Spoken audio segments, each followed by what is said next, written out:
Africa has a high rate of blank.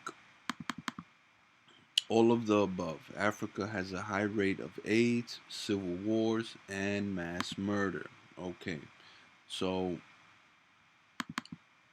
when we discuss Africa, when foreign nations come together, in the United Nations, wherever Africa, let's say they're the topic of discussion, Africa is very debatable, okay?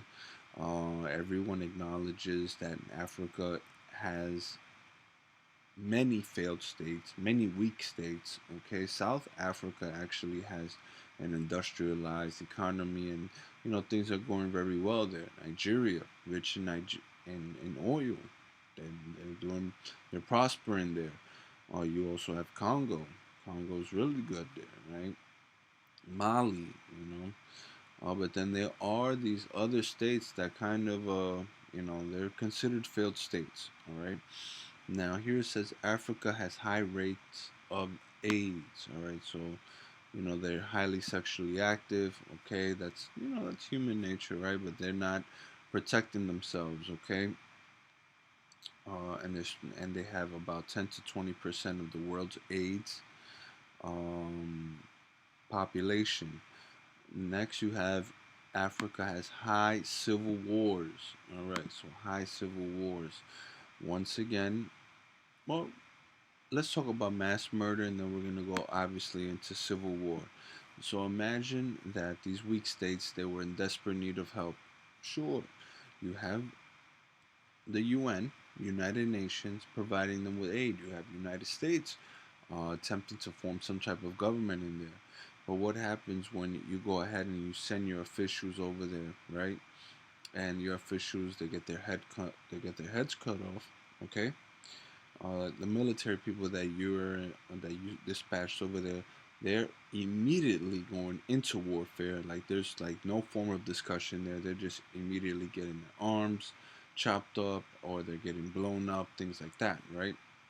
So now you're going in there with like, oh man, we are trying our best to form democracy there, and it's just not happening. Africa is very chaotic. Not all of Africa, but a large portion of it, or a certain portion of it, right? So now you have superpowers and a lot of other nations that are like, yeah, we're going to leave Africa be Africa, okay?